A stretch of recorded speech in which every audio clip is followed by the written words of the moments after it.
To enable or disable one-handed mode on Motorola Edge 60 Fusion, first of all we need to go to settings.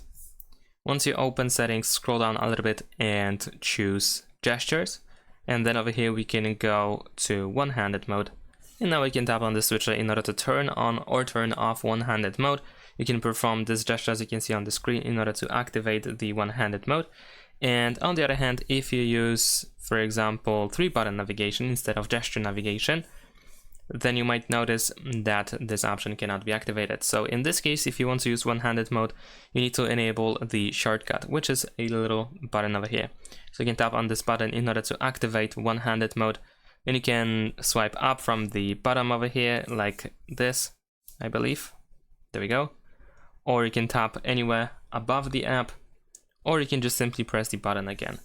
So that's about it. Thanks for watching, leave a like and subscribe to my channel, and see you in my next videos. Bye!